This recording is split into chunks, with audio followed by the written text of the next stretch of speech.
of programs under, there's Bush has talked about it, the home ownership program, Home and Hope. Those are aimed primarily at first-time home buyers and not really people out on the streets.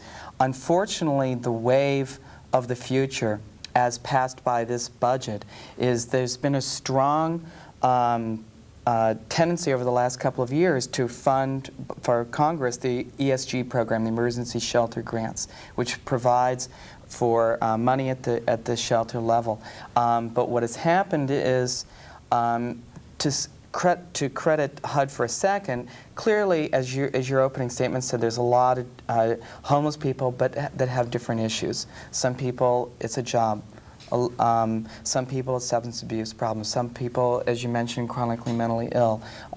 Some people have AIDS, or multiple problems. What about people with AIDS? Is there a program for the homeless there is the with AIDS?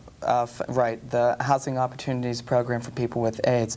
So and there's specialized programs. People? Well, wait a second. There are specialized programs, but what happened is under Kemp, what he did was he suggested a 75% cut in the emergency shelter program to fund all these other specialized programs, which are heavily case-managed programs, where there's a lot of social workers sort of dictating your lifestyle in a certain way. Administrators. The cutting of funds is aimed at reducing the administrative of people who make large salaries, which could be used. Let me finish. There's a philosophical point helping here. the homeless. Homelessness has gone from a sexy issue to where there's the deserving poor and the undeserving poor. No, that's not true. I'm going to in this country, for a moment. Go ahead. And there's an interview that we have on videotape, so hopefully we can get this queued up right now. When we come back, we'll be discussing Proposition 165 and what it means to everyone. Stay with us. This is an interview of homeless people on the streets and their opinions, what they had to say, and their messages. Everybody should be treated like a human being. We need real help, man, instead of just handouts and people feeling sorry. I don't want nobody to feel sorry. What should Bush do? Yeah. He spend more money on people instead of sending money to Russia to get people, bring people here, take care of your people at home. We need help here. You know what I'm saying? We're not asking for handouts, we want help. Open up more doors and opportunities for the homeless people. You know what? The money that they spend for homeless people, just think, if they could just, every month, supply more jobs. Don't just sit up like GR. This is the first time I've ever been in a city that you can get GR. What is GR? General Relief. Welfare. I've never been in no other state that a man can sit up and get general relief and welfare. You know what? All that money he's donating, I can get up and get a job. Like this? We don't really receive anything, all we receive is what they want to give us. We don't receive things like food. They give the best food to people that they want to show favoritism to. Or as people rightfully getting help out here on the street, there's no help. So how directly could people who want to help, how could they help? Start looking into these organizations, see what's going on, and stop all this paperwork for some people getting all the money, and then none of the money's been spent where it should go. Housing. This is what we really need. Low-income housing where people can go in and without having to pay all of that general relief money on a welfare hotel, which is going to take more than what your check pays, and then you're right back out on the streets and within 2 weeks. What you need is low-income housing where people can go into and set up a base without shelter. We really don't need shelter. If we have low-income housing, we need no shelter. Right. But see, if we get rid of the shelters, people lose jobs. And this is what the homeless thing is creating, $1 million industry. That's all it is. The last thing the man said was that this homeless situation has created $1 million industry. They also said create affordable housing for people and to create more jobs. These are all reasonable suggestions. Hopefully our president will do something about it. Oh, I think a lot is being done about that. Certainly not as much as could be done, but I think the plan for having owners of people living in public housing, the trend towards making them being able to are they able to buy those to units? buy those units, which is, by the way, something that the welfare, what I would call the welfare establishment, is against, because then it would take away their clients and it would put up, and that is the way to get people off welfare, to give them a stake in their lives, to give them private home ownership, which is the American way. And, but is there really a plan that does that? To be able to afford that too. The income level to buy public housing is basically done through grants. There's basically no need for a high income for that. At a very, very low income, you can afford to buy your from HUD. The public housing. The housing is not available. You're being misled. That's the bottom line. The housing is not available. And one of the programs that I intend to foster in the county is that a delegation go back to HUD in Washington, D.C. And every piece of HUD property, you've seen that boarded up property that belongs to HUD. They all have the same kind of boards in the windows and in the doors. That should be sold to the county for $1 per piece of property. Then allow students who are in training programs to be laborers and so on to refurbish the housing. And we should use it as for transitional housing. In the last decade or two, we had very few housing starts. The developers that tend to have the capital to develop housing are developing plenty of housing in remote areas. They're opening up new towns and so on, and you cannot afford to touch it. Let's go back to the banks. Bank of America, Security merged. There was a study that was done by Assemblywoman Barbara Lee's committee studying black African American males in California. B of A gave one loan to, in a year, I think she studied 1990 or 1991, gave one loan to a young African American male under the age of 26-1. So the capital is not there.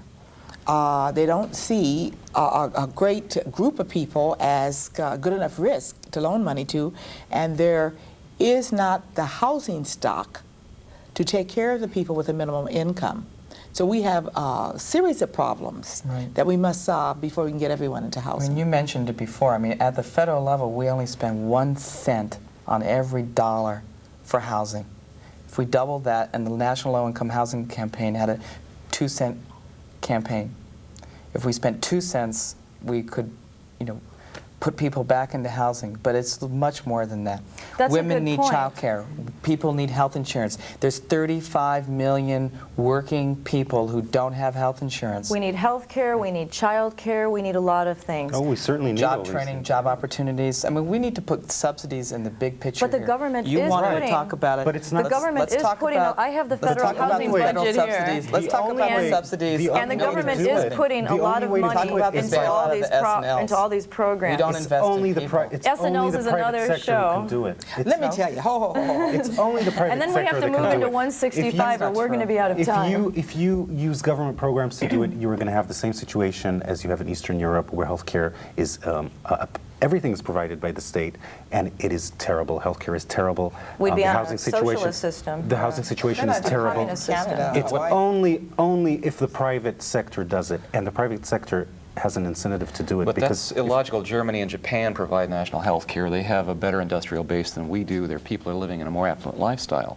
I mean, Bush regime has the worst economic record since Herbert Hoover. That's not true. You're not creating since jobs. Jimmy Carter, excuse me. No, since Herbert Hoover, 30 years of... No, during the Jimmy Carter era, it was much worse. But I don't want to get into that. We're talking about how to solve... Some health care would be better than no health care. Yeah, let me tell you about housing, what you can do. Let me tell you what I did. I pulled together a group of people from the community, some builders, developers, bankers, and community residents, and said, look, we've got to build some housing in our own community, because the Century Freeway runs right through my district. And for 30 years, there was the taking of property through eminent domain to build this national link all the way out to the Pacific Ocean.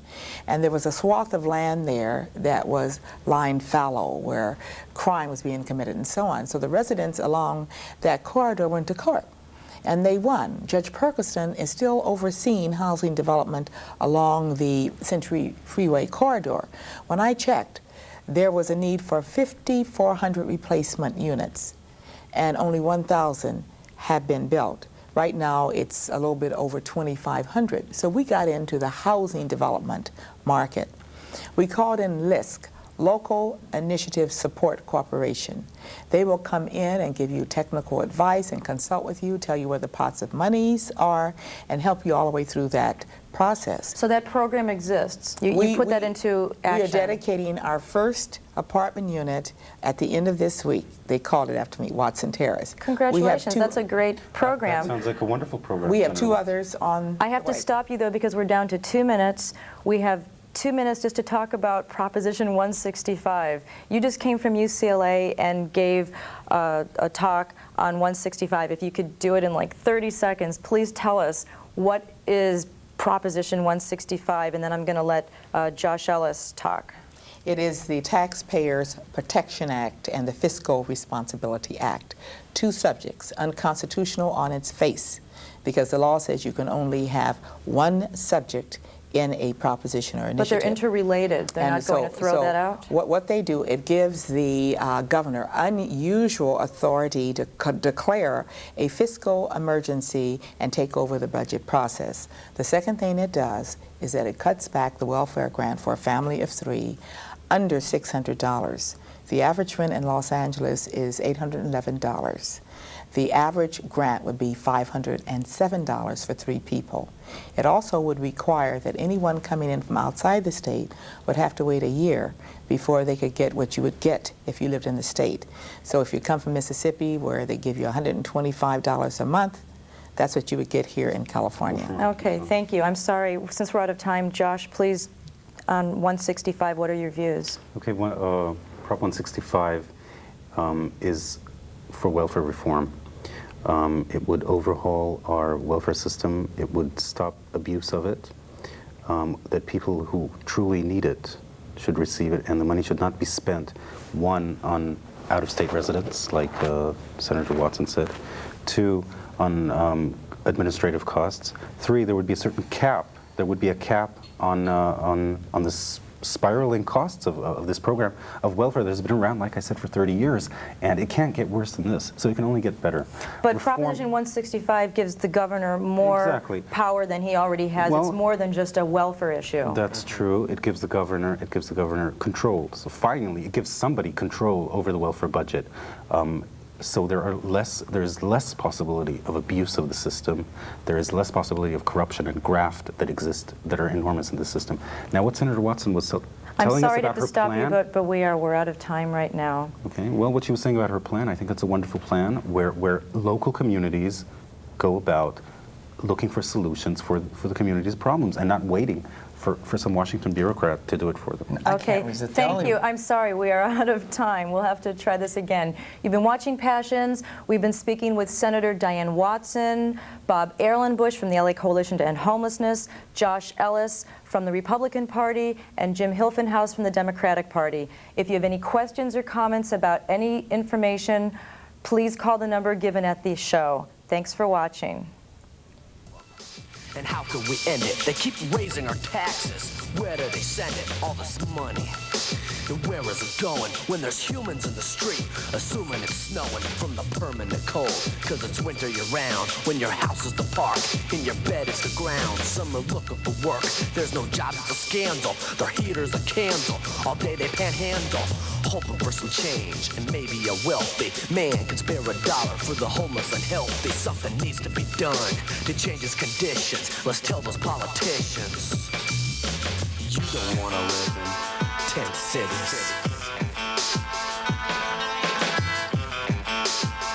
10 cities. In El Paso, little kids stop cars at intersections. In Chicago, they're in churches for their own collections. In New York, it's a problem that has rapidly grown to over 50,000 starving homeless people alone. I could go on for an hour talking city to city, from L.A. to Seattle. San Francisco's a pity, but what good would it do? Am I reaching you? Let's quit the talk, cause it's time for the do. We've gone long enough with this useless ignoring. Some may think for a rap that the subject is boring, but I don't care if I'm on the air. I hope I make a difference with each rap I share, and I know I'm not alone. There must be others.